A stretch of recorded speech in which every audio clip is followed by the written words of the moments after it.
Bien, bonjour à tous et bienvenue pour cette troisième vidéo qui traitera donc des températures de changement d'état. Alors des changements d'état, hein, vous les connaissez, ces changements d'état, en voici quelques illustrations. L'eau devenant solide, c'est parfois agaçant, parfois drôle, mais ce sont des phénomènes donc qui nous permettent eux aussi d'identifier des espèces chimiques. Alors, vous savez que l'eau, c'est un phénomène qui se passe à 0 degré Celsius. Il se trouve que pour d'autres espèces chimiques, c'est d'autres températures. Alors, bon, désolé pour la qualité du document. Si vous voulez réécrire les mots qu'on voit pas très bien.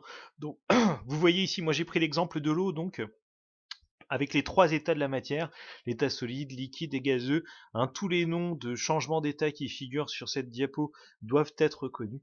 Donc, vous voyez également quelque chose que vous avez vu, que vous avez pu voir voilà, que vous avez pu voir au collège. Vous savez que la différence entre l'état gazeux, l'état liquide, l'état solide, c'est l'agencement des molécules. Vous vous souvenez que l'état solide, c'est un état qui est très condensé de la matière, qui est très organisé, vous voyez ici. L'état liquide est aussi un état assez condensé mais désordonné. Vous vous souvenez que l'état gazeux est lui un état très dispersé et très désordonné.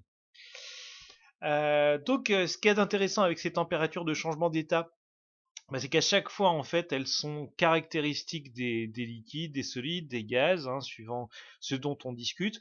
Je vous ai mis quelques températures, vous voyez, de fusion et d'ébullition ici d'un certain nombre d'éléments qu'on peut trouver dans la classification périodique.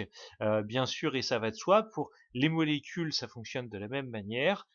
Si vous prenez voilà, de l'eau, comme on a dit tout à l'heure, ou du cyclohexane comme on a pu en manipuler en travaux pratiques, et bien eux aussi ont chacun une température de fusion et d'ébullition bien différente, ce qui nous permet de savoir duquel on parle. Alors, chose importante, vous avez pu faire regarder justement la solidification vous du cyclohexane. Voilà la courbe qu'on obtient pour ce qui concerne l'eau. Donc, vous voyez qu'on a au départ de l'eau liquide, on fait descendre sa température jusqu'à 0 degré. Durant toute la période de solidification, c'est-à-dire pendant que les états liquides et solides ils coexistent, on observe un palier qu'on appelle un palier de température. Vous voyez ici, donc là, la température en fait de changement d'état, elle reste toujours constante. Donc à partir du moment où vous avez toujours de l'eau liquide et de l'eau solide dans votre récipient, vous pouvez être certain que la température de ce mélange est bien 0 degré. Et puis dès qu'on a terminé de convertir l'intégralité du liquide en solide, cette fois-ci la température elle peut baisser de nouveau. Voilà, donc ce que vous avez à retenir de ça, c'est qu'au cours d'un changement d'état d'un corps pur, la température elle reste constante. Vous voyez que ce n'est pas vrai pour un mélange, donc attention à ceci. Et puis il se trouve qu'on observe toujours un palier, et sur ce palier, les deux phases, les deux états de la matière, coexistent. D'accord. Donc on a liquide, liquide plus solide, et puis ensuite le solide. Deux remarques pour terminer. Vous devez savoir que la température de fusion de l'eau, c'est 0 degré et que la température d'ébullition, c'est 100 degrés Celsius. Attention cependant à ceci. Il se trouve que ce n'est vrai qu'à pression et température ambiante. Et il se trouve que pour des pressions et des températures, pour des pressions qui seraient différentes, je vous ai mis une petite vidéo. Alors regardez bien ce qui se passe ici. Ici, on ne chauffe absolument pas. Il y a du cyclohexane à l'intérieur de ce ballon. Tout ce qu'on fait, c'est absorber l'air qui est ici. Donc, on fait le vide finalement dans ce ballon.